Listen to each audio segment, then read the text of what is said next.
자, 지금까지도 많은 분들에게 큰 비판과 안쓰러움을 동반시키고 있는 최준희 양과 그의 외할머니 정옥숙님에 대한 이야기 되겠습니다. 사실 이런 안타까운 사연을 제가 여러 번 영상으로 다루는 게 좀 마음으로 불편하지만 요청하시는 분들이 너무 많으시고 또 이 할머님에 대한 억울함을 좀 풀어달라라고 하시는 분들이 여전히 요청이 많은 상태이시기도 합니다. 자, 그렇다면 이 정옥숙 할머니가 남긴 글, 또 방송에서 했던 이야기, 과연 무엇이 있는지 제가 바로 설명을 드려볼 텐데요. 자, 최준희 양이 올 들어 이러한 말을 기사에 한 적이 있습니다. 밥맛도 없다. 최진실 딸 최준이 남자친구 사진을 공개했다. 무슨 말이었을까요? 자, 이 최진실의 따님인 최준희 양은요, 루푸스라는 이 질병에서 굉장히 고통받아 왔어요. 완치가 없는 질병이다. 이게 무슨 말이냐면 사실 오빠인 최한희 군은 가수로서 활동하고 있고 최준희 씨도 배우로서 계약을 했지만 학창시절의 문제점 때문인지 논란이 생긴 이후로 전속 계약이 해지가 됩니다. 이때는 해지되기 이전인데 보니까 이 학창시절의 문제점이 이렇게 발생이 됐어요. 그래서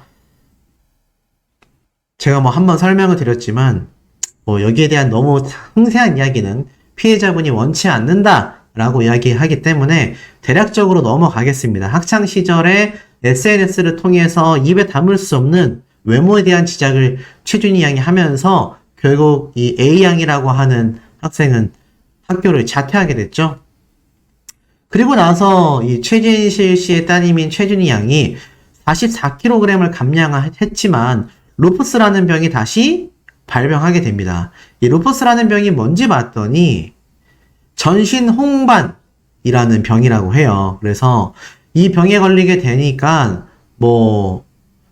굉장히 외모적으로도 많이 좀 상하게 되고 살도 많이 찌거나 완치도 없고 다양한 증상이 전신에 걸쳐서 나타나는 천의 얼굴을 가진 희귀 난치성 질환으로서 젊은 여성들에게만 발병하는 루푸스라는 병이라고 합니다. 그래서 이 병에 의해서 굉장히 고생했다고 해요.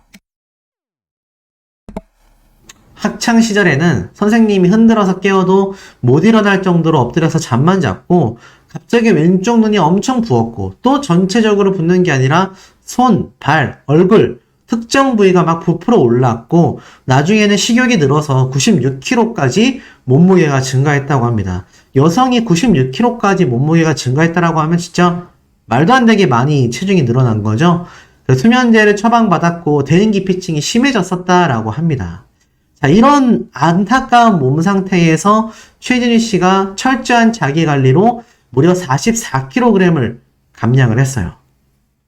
하지만 그 이후에도 루푸스 병이 다시 재발했다고 합니다. 아마 이 시기에 옆에 있었던 남자친구가 많은 힘이 되어줬던 것 같아요. 여기까지만 보면 최준희 양도 참 어머니인 최진실 씨 못지않은 안타까운 사연이 많은 그런 한 학생이기도 했습니다. 그리고 이 곁을 지킨 나이가 좀 많았지만 남자친구로서 참 좋은 모습을 보여줬던 커플이 될 수 있었는데 이게 문제는 할머님과 엮이면서 할머님에 대한 말도 안 되는 행동을 보이면서 굉장히 참 많은 비판을 받게 됐다라고 할 수 있겠죠. 자, 그렇다면 이 정옥숙님은 어떤 이야기를 했었냐. 아시다시피 따님이었던 이 고인이 된 최진실님과 이 조성민 배우 생전 이 두 사람은 참 많은 연예계의 스포트라이트를 받게 됩니다. 그것도 좋지 않은 이야기로 말이죠.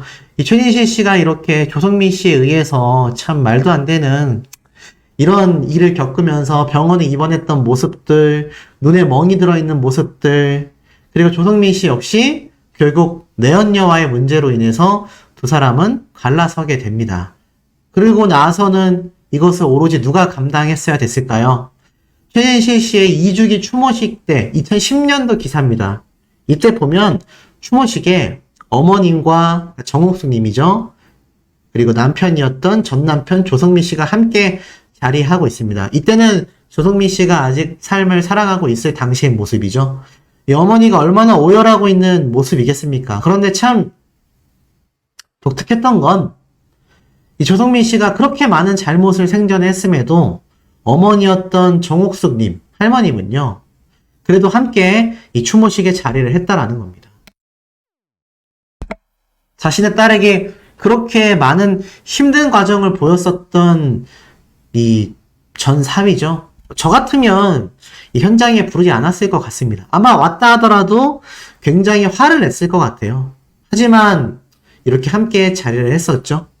그 이후에는요, 이렇게 3주기까지 자리를 하게 됩니다. 그런데 이 당시 때는 이제 2011년도죠. 추도식, 마지막 추도식이 될 것 같다라고 했습니다. 어느샌가 3년이 훌쩍 지나갔죠. 이 당시 때 할머님은 이러한 이야기를 인터뷰에서 밝혀요. 세월이 안 가는 것 같았지만 어느덧 훅훅 지나갔고 3주기가 또 돌아왔다. 그리고 최진실, 나의 딸이 잊혀진다라는 것 자체가 슬프다. 그리고 잊혀지지 않는다라는 것은 바로 엄마의 마음이기 때문이다 라면서 심경을 고백하기도 하셨습니다. 얼마나 이게 심적으로 정말 말도 안 되는 상실감을 느끼셨을까요? 특히나 이 최진실 씨가 살아생전 글쎄요, 좋은 이야기가 많지 않았던 것이 사실입니다. 그런 상황 속에서도 정옥숙님, 외할머니는요, 환희와 준희, 이 어린 남매 손주를 잘 키우기 위해서 정말 최선을 다했습니다. 그런데 사실 이 최진실 님이 고인이 되고 나서도 말도 안 되는 일이 벌어졌어요. 유골함을 도난 맞게 됩니다. 제가 정말 기사를 찾아보다가 기겁했습니다. 저는 이 당시 때 여기에 대한 이야기를 크게 관심을 갖지 않아서 잘 몰랐지만 최진실 씨가 고인이 되고 나서 유골함을 도난당하게 돼요. 이게 말이 됩니까? 당시에 이럽니다. 꿈에서 최진실이 시켰다. 말도 안 되는 헛소리죠. 보면은 저녁 10시 45분쯤 경기도 양평군에 있었던 최진실 씨의 납골모를 망치로 부수고 유골함을 훔쳐 달아난 혐의를 받습니다. 보니까는 흡착기로 납골묘 석대를 분리하려고 했지만 실패했고 똑같은 크기와 재질의 석대를 맞추는 등 범행에 앞서 이미 치밀한 사전 계획을 세웠다라고 합니다. 그런데 여기에 대고 뭐라고 했느냐? 지난해 11월 나에게 신이 내렸고 최진실의 영혼이 나타나 답답해서 못 있겠다. 흙으로 된 묘로 이장해달라라고 해서 그렇게 말했다. 말도 안 되는 헛소리를 합니다. 결국 이 도난당했던 유골함은 다시 되찾아서 내달 2일이었죠. 당시에 이 고인의 일주기에 맞춰 갑산공원에 재안장될 계획이라고 했습니다. 야, 이런 참 입에 담을 수 없는 일을 겪게 됩니다. 고인이 된 최진실 씨에게도 힘든 모습이었겠지만 글쎄요. 어머니였던 외할머니 입장에서는 어떻겠습니까? 정말 이게 말도 안 되는 일을 겪게 된 겁니다. 심지어는요. 최진실 씨가 이 세상을 떠나기 전, 등지기 이전에 정말 많은 사건들이 있었습니다. 최진실 씨의 매니저였던 배병수 씨가 이렇게 참 끔찍한 일을 당하게 되죠. 그런데 보니까는 사실 모욕감을 느끼고 범행을 결심했다 등등등 사실 이 사건 깊게 말씀드리고 싶지 않습니다. 너무 흉흉하기 때문이죠. 하지만 여기에서 이 배병수 씨와 최진실 씨가 연예인과 매니저로서 관계를 가지고 있었기 때문에 여기에 대해서 많은 이야기들이 나오게 됩니다. 결국에는 어떤 이야기까지 나왔느냐? 사실 최진실 씨의 매니저는 생전 수면제 복용이 잦았다라고 말을 합니다. 알고 보니까 이 국민 배우였던 최진실 씨가 사실 생전 매니저의 발언이 눈길을 모으고 있다라고 말을 해요. 왜냐하면 이 당시 때 최진실 씨가 사실 이혼하고 나서도 재기를 했지만 고인이 됐던 안재환 씨의 사태로 인해 사채업자 루머를 겪게 됩니다. 이 안재환 씨가 살아생전 많은 빚이 있었는데 여기에 최진실 씨의 빚이 있어서 사채업자 역할을 했다. 말도 안 되는 루머가 발생을 했었고 이런 갖가지 악성 루머와 악플로 인해서 최진실 씨는 굉장히 소가리를 많이 하게 됩니다. 이 과정을 옆에 있었던 어머니였던 정옥숙 할머님이 다 지켜보고 있었겠죠. 당시에 최진실 씨 측에서는요. 루머의 출처가 어딘지 조사하고 있다. 황당할 뿐이다. 이 때문에 최진실은 무척 충격을 받은 상황이다. 그러면서 이 고인이 됐던 최진실 씨의 우울증도 갈수록 심해지게 됩니다. 심지어는 최진실 씨의 전 매니저였던 사람이 생전 수면제 복용이 잦았다라고 말을 하죠. 그리고 이 최진실 씨가 세상을 떠나기 전 집에 바래다 주기도 했었다라고 말을 합니다. 그런데 그 이전에 인연을 맺었던 이 배병수 씨, 이 배병수 씨의 사태에 또 최진실 씨가 연루가 되면서 이 모든 과정을 생전에 남편이었던 조성민 씨와의 이런 참 입에 담을 수 없는 최진실 씨가 이렇게 피해를 입어서 병원에 입원하고 이런 모습을 어머님이 다 봤단 얘기예요. 그러고 나서 결국 따님이 하늘을 떠나게 됐고 그 이후에 어떻게 됐습니까? 결국에는 아들이었던 최진영 씨도 얼마 지나지 않아 결국 세상을 떠나게 됩니다. 물론 여기에 대한 원인은 수면제였던 졸피뎀, 과다 복용을 하여서 충동 제어가 안 됐다라는 말이 있지만 이들이 왜 수면제를 이렇게 과다 복용하게 됐는지 이때까지의 사태를 보면 충분히 납득이 갑니다. 최진영 씨는 이런 누나를 옆에서 봐야 했고요. 누나였던 최진실 씨는 뭐 이제는 매니저의 어떠한 세상이 떠난 것에도 자신이 연관되어 있다라는 루머, 나중에는 유골함을 도난당하기까지 했죠. 나아가서는 사실 이런 안재환 씨의 사태에 대해 사첩자 루머까지 겪게 되면서 정말 첩첩산중이라는 말이 딱 어울릴 정도로 살아생전 너무나 힘든 일들을 많이 겪게 됩니다. 그것이 결국 동생에게까지 영향이 갔는지 이 두 남매는 세상을 떠나게 되죠.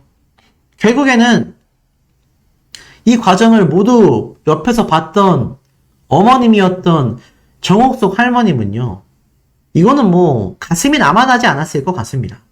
하지만 그 와중에도 남매였던 최준희 양과 최한희 군을 잘 기르기 위해서 최선을 다한다라고 했죠. 그래서 정말 뭔가 아이들이 이 변화해가고 있다. 손녀였던 최준희 양은 말이 많아졌지만 반대로 손주였던 최한희 군은 말이 없어지고 있다. 걱정이 된다. 잘 키우고 싶다. 이러한 말을 했습니다. 이러한 시점에서 성인이 되고 나서는 이 정옥숙 할머님은 이 두 남매의 상속 재산에 대해서도 모든 권한을 잃게 됩니다. 제가 그 이야기를 후반부에 한 번 더 말씀드리겠지만 이런 안타까운 상황 속에서 최준희 양과 그의 남자친구는 남이니까 나가세요 라고 할머님 앞에 두고 외쳤던 겁니다. 일생을 자신의 자식이었던 남매를 하늘로 떠나보냈고 그리고 나서 손녀, 손주였던 이 남매를 키우면서 들었던 이야기라곤 남이니까 이 집에서 나가라 이 말밖에 없었다라는 겁니다. 결국 이 할머님의 마음은 책을 통해서 우리가 확인할 수 있었는데 이 책은요 할머님만이 아니라 따님이었던 최진실 씨도 이미 자신이 17살 때 정말 이 안타까운 시도를 했었다라는 말을 합니다. 그러면서 오늘도 진실하게 살자라는 말을 굉장히 많이 강조했다라고 해요. 심지어는요, 찢어지게 가난했었던 최진실은요, 어머니와 헤어진 뒤 밥을 며칠 동안 먹지 못했고 차라리 인생을 살 필요가 없었다. 약국에서 쥐약까지 조금씩 뜯어 먹으며 길을 걸었다라고 해요. 그러다가 어머니와 동생이었던 최진영 씨의 얼굴이 떠오르면서 눈시울이 뜨거워졌고 라고 말을 합니다. 결국 어머님도 아시겠죠? 찢어지게 가난했었던 이 시절 최진실 양과 최진영 씨를 함께 키우면서 이 힘들었던 기간을 견뎌왔다라는 겁니다. 그런데 그 와중에 딸이었던 최진실 양과 아들이었던 최진영 씨는 하늘나라로 떠나게 됐죠. 결국 여기에 대해서 엄마가 미안해 그리고 사랑해 라는 책자를 정옥숙 할머님이 직접 출간을 하게 됩니다. 여기에 진심이 쓰여 있어요. 뭐라고 되어 있느냐?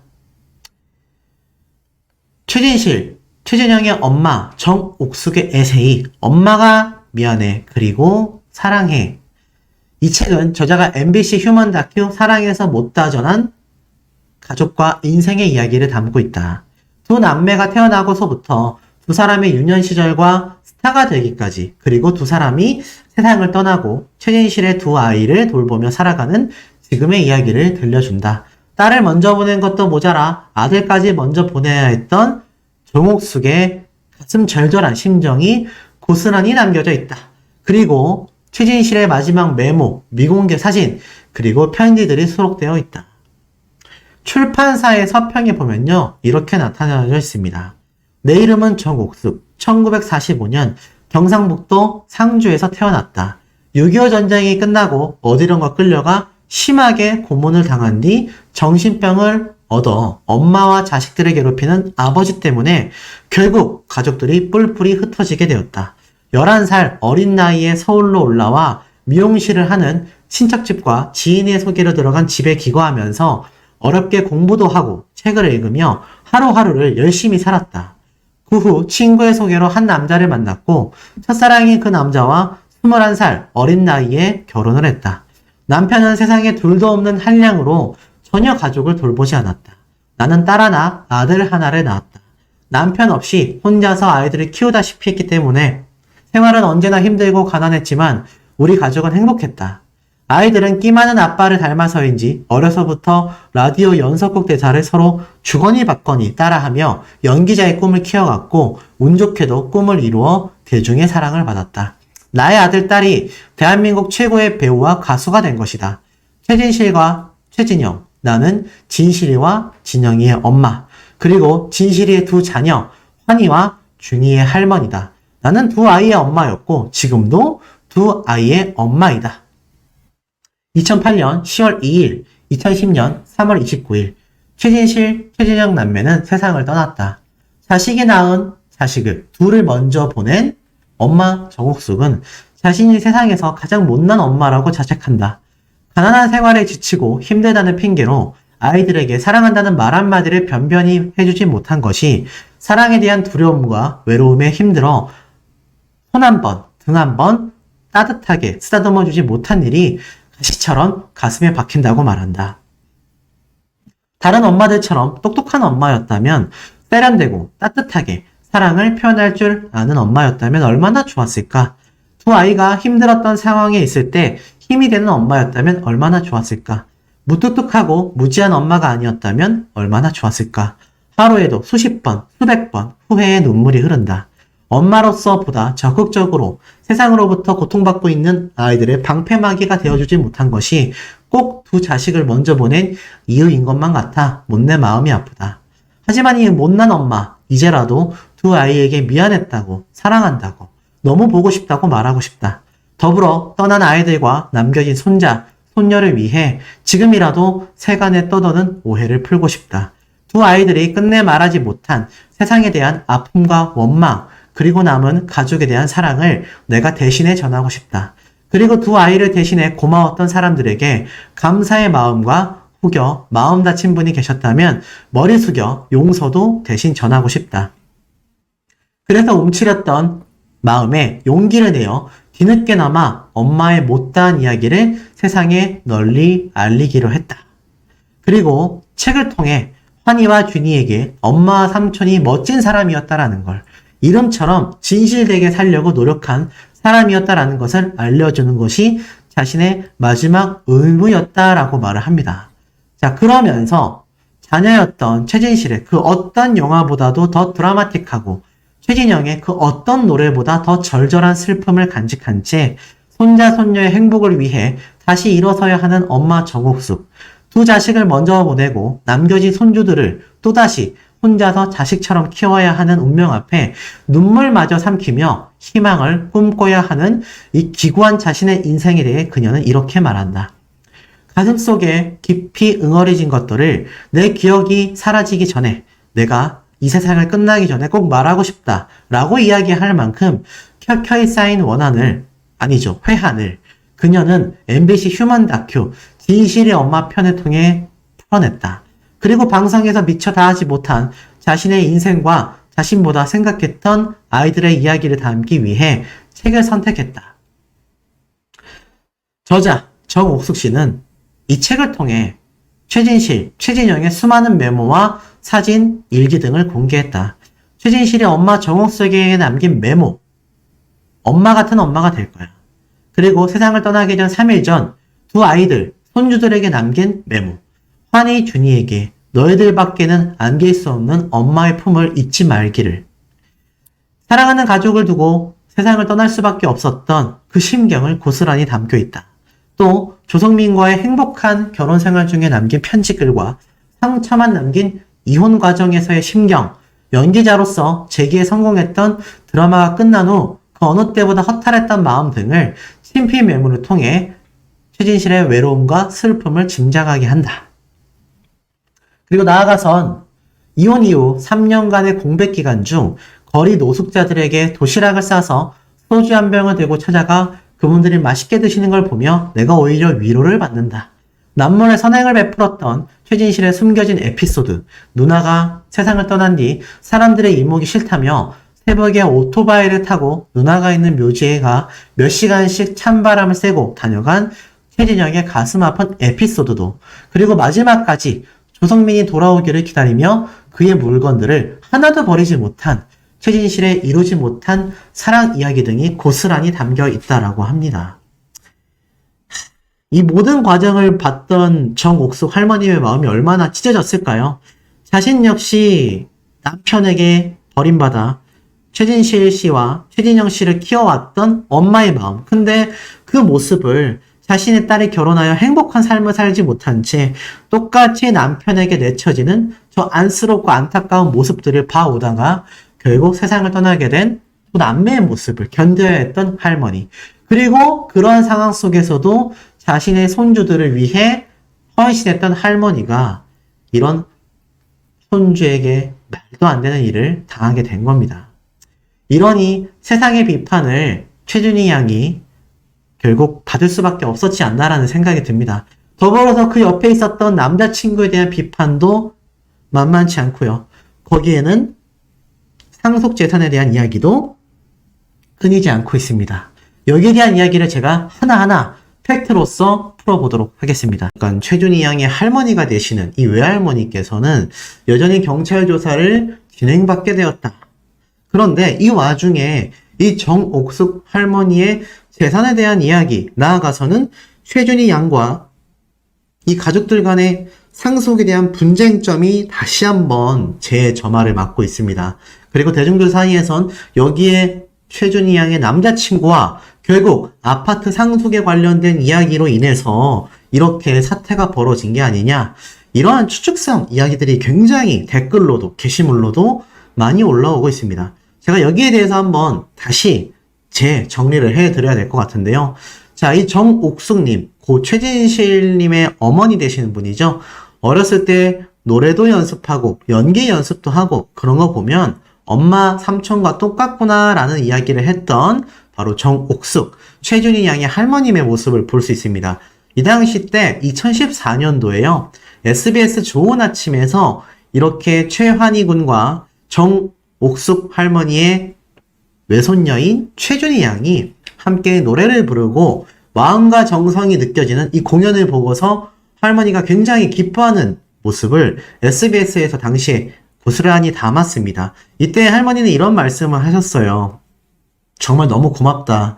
할머니가 눈물이 나려고 한다. 같이 앉아서 노래하는 거 처음 본다. 엄마나 아빠가 봤다면 얼마나 좋아했을까. 고마워 라면서 감사의 마음을 전했던 할머님의 모습이기도 합니다. 이렇게 순수했던 최준희 양, 그리고 나아가서는 할머님과의 이 좋았던 관계가 왜 이렇게 뒤틀어졌던 걸까요? 나아가서는 이 정옥숙님, 그러니까 최준희 양의 할머님이죠. 환희와 준이를 잘 키우는 것이 곧 나의 사명이다 라고 이야기를 하면서 눈물을 펑펑 쏟았던 모습을 보여주시기도 했습니다. 이 당시 때는 MBN 힐링 토크쇼에 등장을 했을 텐데요. 이때 어떤 얘기를 하느냐?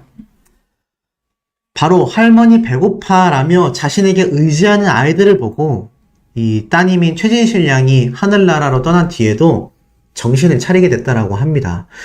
그제서야 나의 딸과 나의 아들이 나를 위해서 이 두 손녀, 손주를 남겨놨다라는 생각이 들었다. 불안해하는 아이들의 모습에 큰 충격을 받았고 굳은 결심을 했다라고 이야기를 하셨습니다. 와, 정말 최진영님과 최진실님 두 분 다 이 할머님의 자식들이잖아요. 이 남매가 하늘나라로 갔을 때 얼마나 정말 끔찍했겠습니까? 이건 겪어보지 않고선 이루 짐작조차 할 수 없는 큰 상실감과 슬픔 이런 단어로도 표현되지 않는다라고 생각해요. 얼마나 스스로도 모든 걸 놓고 싶으셨겠습니까? 그런데 이 최준희 양과 최환희 군을 보고서 배고파라고 말하는 아이들을 보고 정신을 차렸고 어느새 훌쩍 성장하여 나의 든든한 버팀목으로 자리 잡게 된 두 아이가 영원한 내 삶의 이유다. 이 아이들을 잘 키우는 것이 나의 인생의 남은 사명이다. 라고 방송에서 이야기를 하셨습니다. 손자 환희 같은 경우는 엄마 같은 배우가 되고 싶어 하고 손녀인 준이는 가수가 되고 싶어 하길래 노래는 좀 별로 아니니? 라고 했더니 이젠 화가가 되겠다라고 하더라. 라고도 이야기를 했습니다. 자, 이렇게 시간이 결국 흘러서 나중에는요. 이러한 이야기도 했어요. 고 최진실님의 아버지에 대한 이야기, 또 집안 가정사, 하지만 이 운명 속에 자신을 굴복할 수 없었다. 라고 이야기를 해요. 이 고 최진실님의 이야기도 보면 고등학교 다닐 때 등록금을 못 내서 쫓겨오기도 했고 졸업 앨범도 못 받았고 최진영 씨도 고등학교를 다니다가 중퇴를 했고 이 어머님이 됐던 정옥숙 할머님은요 도둑질 빼고 다 해봤다라고 합니다. 포장마차를 하면 괜찮다라고 해서 가게를 그 당시에 책임졌다라고 이야기를 해요. 결국 이 최진실님의 아버지는 가정적인 남편은 되지 못했습니다. 집에 잘 안 들어왔고 결혼식을 하고 나서 자신을 데리고 카바레를 갔던 사람이라고 합니다. 그리고 애들 보는 앞에서 여자들을 데리고 다녔고 고단한 가정 환경으로 아이들이 어두운 마음을 안고 성장했었다라고 합니다. 그러니 이런 환경 속에 자식을 키워야 했었던 이 할머니가 얼마나 이 아픈 마음을 가지고 평생을 사셨겠습니까? 그런데 이 와중에 정말 자신이 눈에 넣어도 아프지 않을 이 손주, 손녀를 뒷바라지하며 살아온 인생이 전부 다 부정당하게 된 겁니다. 물론 최준희 양이 사과를 했어요. 하지만 많은 분들이 지적하셨던 것처럼 할머님에게 먼저 가서 사과를 했어야 되는 게 아니냐라는 이야기가 정말 많이 빗발치고 있습니다. 아직까지도 할머님을 만나 사과드렸다. 할머님이 괜찮아지셨다. 라는 이야기가 한 줄도 등장하고 있지 않다는 걸 보면 정말 마음이 무거워지는 이야기가 아닐 수 없습니다. 그런데 이 와중에 이 기사가 하나 났어요. 오죽했으면 오빠 되는 최한희 군이 답답하다라고 합니다. 외할머니와 여동생 간의 갈등. 이러한 이야기를 또 단독 인터뷰를 하기도 했었고 특히나 이런 이야기가 있습니다. 최준희 씨의 퇴거 요청이 외할머니와 사사건건 부딪히고 꼬인 감정의 표출이다. 자, 하지만 결국엔 어떻습니까? 답답한 심정을 넘어 화가 치민다라는 분들이 많을 정도로 많은 대중들에게 비판을 받고 있습니다. 최준희 양도 사과를 했고요. 최한희 군도 사과를 했습니다. 하지만 이 외할머니와의 갈등과 불신, 어른이 된 이후로는 적대감으로 바뀌게 됐고 이에 오빠도 난감해한다. 이러한 말이 있습니다. 모든 다툼과 갈등에는 인과관계가 있다. 한쪽의 일방통행식 잘못은 없다라는 것이다. 불행하게도 둘의 관계는 각자 바라보는 시선도 훈육을 하던 외할머니, 강압적이라고 느낀 최준희 양으로 판이하게 달랐다. 그러다가 지난해 최준희 양이 어른이 되고 난 뒤 그동안의 묵은 감정은 적대감으로 바뀌었고 특히 외할머니에 대한 외손녀의 불신이 크다 보니 지금껏 후견인으로 대신 관리해온 상속재산 셈법에도 복잡하기만 하다. 제가 집중하고 싶은 부분이 바로 이 상속재산에 대한 이야기입니다. 이 여러 사건 속 가운데 있는 외손주의자 오빠인 최한희 군은요. 정말 머리가 아프다라고 해요. 여동생과 관계가 나쁜 것도 아니고 외할머니와의 관계도 나쁘지 않은데 이 중재에 나선다라는 게 쉽지 않다라고 합니다. 심지어 이 최한희 군은 올 10월 군 입대까지 앞두고 있으니 이 군대 입대하고 나서 이거 가정사가 다시 정상화가 되겠나라는 이야기도 많습니다. 특히나 이 가운데 이 최준희 양과 최준유 양의 이 남자친구에 대한 이야기까지 일파만파 번져나가고 있습니다. 여기에 대한 비판 여론이 굉장히 많고요. 심지어 확인되지 않았음에도 이 남자친구가 최준희 양과 이 할머님에게서 상속재산에 대한 부분을 탐내고서 이런 처사를 한 게 아니냐. 그렇기 때문에 자신에게 돌아올지도 모르는 최준희 양과 결혼하게 될 경우 남편으로서 자신이 최준희 양의 상속재산을 받을 수 있을 만한 권리를 잃을까봐 할머니더러 나가라 이렇게 외친 게 아니냐 뭐 이런 이야기도 나오고 있습니다. 그렇다면 팩트와 진실은 무엇일까요? 제가 한번 조사를 해봤는데 2020년도에 이런 기사가 올라왔습니다. 고 최진실님과 전 남편 조성민 씨의 유족 간에 22억 원 재산권 분쟁이 있었습니다. 이미 종결이라고 되어 있었는데 유산 규모에 대한 이야기가 집중을 받게 돼요. 내용을 살펴보면 최진실님의 두 자녀 최준희 양과 최한희 군이죠. 부동산을 놓고 유족 간의 재산권 분쟁이 발생한 사실이 나중에 알려졌다라고 합니다. 자, 보니까 이 남매의 후견인인 정옥순, 그러니까는 할머니께서 경기도 남양주 소재의 땅과 3층짜리 건물에 대한 재산권 행사를 위한 소송을 제기했었다라고 이야기합니다. 이게 무슨 말일까요? 자, 지금 보니 이 할머니께서 이 과거 이 건물에 최진실님의 남편이었던 조성민 씨의 아버지가 거주하고 있었다라고 합니다. 경기도 남양주 소재의 땅과 3층짜리 건물이었던 이 부동산은 이 남편이었던 조성민 씨의 소유로 최진실님과 결혼 전부터 그의 부모님이 20년 이상 거주해 왔지만 이 조성민 씨가 사후 바로 최한희 그리고 최준희 두 자매에게 상속되어 명의가 이전됐다라고 합니다. 하지만 이 건물의 임대료, 세금 등 처리 문제로 인해서 할머님과 갈등을 계속 빚어왔다라고 해요. 따져보면 조성민 씨, 최진실 씨의 전 남편의 재산이었지만 이게 자녀들에게 상속이 됐으니 조성민 씨 아버지가 이 집에서 살 수 있는 권리는 없어지게 된 것이죠. 결국 서울지방법원에서 소송을 하게 됐고 이 외할머니의 손을 들어주게 됩니다. 그래서 결국 그동안 점유권까지 인정이 되어 2억 5천만 원까지 보상받을 것이 확인이 됐어요. 자, 결국 이 소송을 할머니가 왜 진행했겠습니까?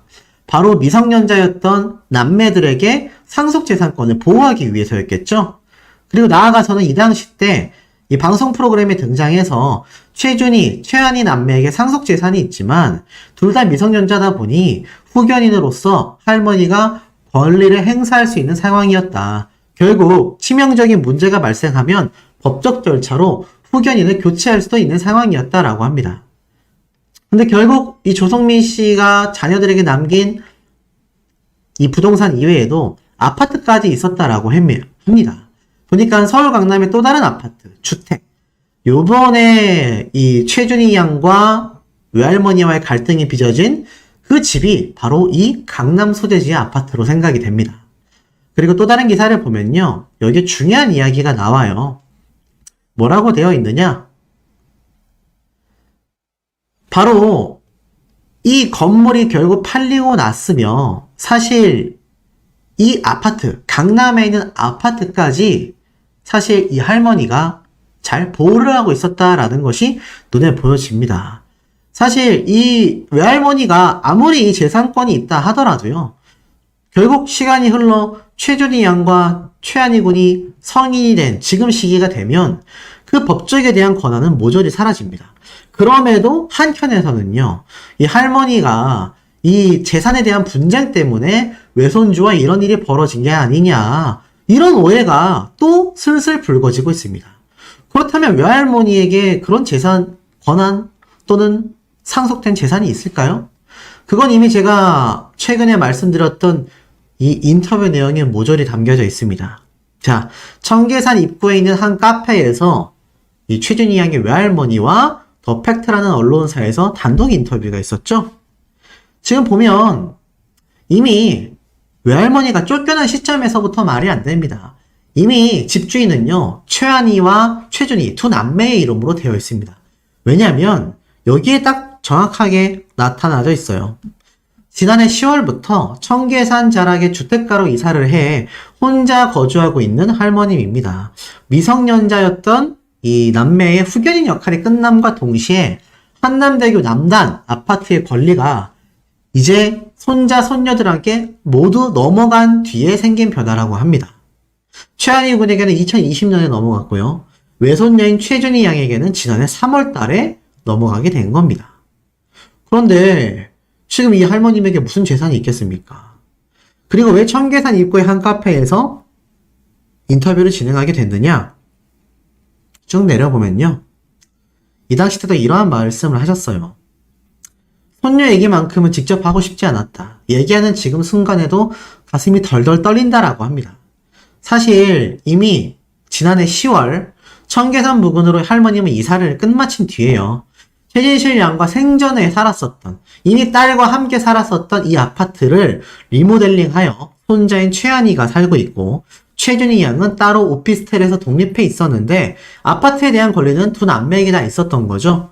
그리고 후견인의 역할이 끝난 뒤에 재산 관리 등을 둘러싼 갈등이 커지게 되자 그냥 이 아파트에 리모델링을 하고 난 뒤에 최준희와 최한이와 함께, 남매와 함께, 손주들과 함께 살려는 계획을 그냥 포기했다라고 합니다. 재산 상속에 대해 머리가 아프고 아마 이 과정에서 최준희 양과 외할머니 간의 갈등이 있었을 것 같아요. 그런데 솔직히 자신들을 성년이 될 때까지 보살펴준 할머니에 대한 보답은 좀 있어야 되는 거 아닐까요? 전 잘 모르겠습니다. 뭐 보답을 해야 된다, 안 해야 된다, 뭐 이런 문제를 거론한다라는 것 자체가 좀 잘 이해가 되지 않지만 어찌됐건 그 부분이 머리가 아파 포기하셨다라고 해요. 그리고 나서 결국 두 손주가 모두 성년이 됐고 재산의 관리는 누가 하냐? 성년이 된다면 이미 준이는 고등학교 때부터 내가 관리하겠다라고 말을 했고 이미 작년 3월에 어른이 되면서 모든 권리가 이양됐다. 나는 법적으로 아무런 권한이 없다. 우리 딸 최진실이 남긴 부동산은 이미 공동 소유로 두 남매에게 상속되어 있어서 따로 정리할 것도 없다. 매매 같은 것도 본인들이 이제 하면 된다. 하지만 준이는 내 보살펴는 원치 않아 일찌감치 나가 살고 있었고 손주인 환희는 아직도 나한테 의지하는 편이다. 그래서 종종 집에 가 빨래나 반찬 등을 챙겨줬다라고 합니다. 그런데 이 과정에서 최준희 양과 남자친구는 여기 남의 집이니까 나가라. 특히 남자친구에 대한 분노가 많은 누리꾼들에게 폭발할 수밖에 없고요. 지금 이 아파트를 물려받게 된 최준희 양은 이 남자친구와 결혼하게 될 경우 그 재산은 고스란히 공동 소유가 될 가능성이 높습니다. 이런 상황 속에서 남자친구가 좀 더 할머님을 다독이고 최준희 양과의 중재 역할을 잘했다면 정말 축복받는 사이였지 않을까요? 그런데 나이 차이가 많은 것도 모자라 할머님에게 나가라라고 소리를 쳤으니 사실 최준희 양에 대한 사과를 요구하는 사람들도 많지만 최준희 양의 남자친구야말로 제대로 된 사과를 해야 되는 게 아니냐.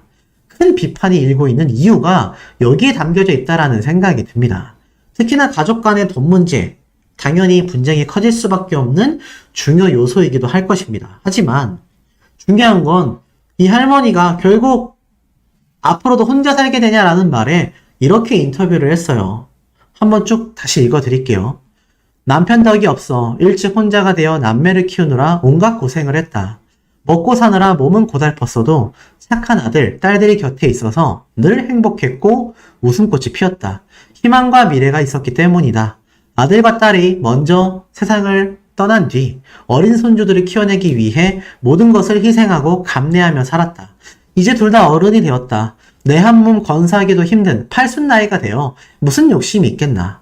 앞으로 남은 삶은 내 자신을 돌봐야 하지 않겠나. 딸이 남긴 혈육들을 잘 보살피다 떠나는 게 내 마지막 일이라 생각했지만 남은 것은 나에 대한 원망뿐인 것 같아 너무나 슬프다. 두 손주가 모두 어른이 되어 각자 따로 살게 되니 차라리 홀가분하다. 어린 것들을 키우느라 정신없이 살 때는 몰랐는데 이제서야 딸을 향한 그리움이 밀려와 밤잠을 못 이룬다라며 복받친 눈물을 쏟아냈다라고 합니다. 정말 다시 읽고 다시 읽고 다시 읽어도 가슴에 사무치는 인터뷰 내용이 아닐 수 없어요. 이런 가운데 할머님에 대한 그럼 말도 안 되는 재산에 대한 이야기, 할머니가 재산을 욕심냈다, 또는 최준희 양이 할머니와의 재산 상속에 대한 이야기로 다투게 된 것이다? 말도 안 됩니다. 이미 재산에 대한 부분은 다 끝이 났어요. 만약 그럼에도 정말 재산에 대한 이야기 때문에 최준희 양이 화를 냈다면 아직도 내 재산이 다 나에게 이양이 됐는데 할머니가 미련이 남아서 우리 집에 와서 앉아있는 건가? 이렇게밖에 해석이 안 되잖아요. 저는 그건 현실이라고 믿고 싶지 않습니다. 그게 현실이라면 우리의 세상사가 너무나 퍽퍽하고 가슴이 쓰라릴 수밖에 없지 않겠습니까? 아마 여기에 대한 진실은 최준희 양과 우리 외할머니께서 분명히 알고 계실 거라 생각합니다. 자, 지금이라도 늦지 않았습니다. 제가 전에도 말씀드렸지만 유튜브 채널에 등장해서 인터뷰를 하여 외할머니에 대한 사과를 하는 건 아무 의미가 없습니다. 할머니에 대한 선사과를 먼저 드리고 용서를 받고, 특히나 이 남자친구분, 개인적으로 저는 어떤 감정도 없습니다. 전혀 모르는 사람이기 때문이죠. 하지만 도의적으로 사과를 해야 되지 않을까요? 정말 최준희 양과 결혼을 해서 행복한 삶을 꾸려나가고 싶다면 대중들에게 축복까지는 아니더라도 비판의 화살을 받지 않으려면, 또는 자신 역시 나이가 들어 이 외할머니와 같은 입장이 되지 말라는 법 없습니다. 자식을 낳고 그 자식의 손주들에게 그런 비참한 이야기를 듣게 된다면, 그것도 내 혈육이 아니라 남에게, 이 남자친구인 당신은 외할머니와 정말 남이잖아요. 아직 결혼도 안 했지 않습니까? 그런데 어떻게 그런 말을 서슴없이 내뱉었는지 진심으로 뉘우치고 사과하는 모습을 보이지 않는다면, 글쎄요, 이 최준희 양의 이 사과만으로는 지금 삶에 대한 이 희망과 보람을 너무나 잃어버린 할머니의 이 마음을 되돌리기 어렵다라고 생각하고, 정말 너무나 가슴 아파하는 이 많은 시니어 세대 분들의 이 공감 어린 비판들, 자신에 대한 비난이라 생각하지 말고 정말 자신에게 뼈와 살이 되는, 피와 살이 되는 중요한 조언이라고 받아들이는 게 지금에서는 가장 현명한 선택이 아닌가 싶습니다.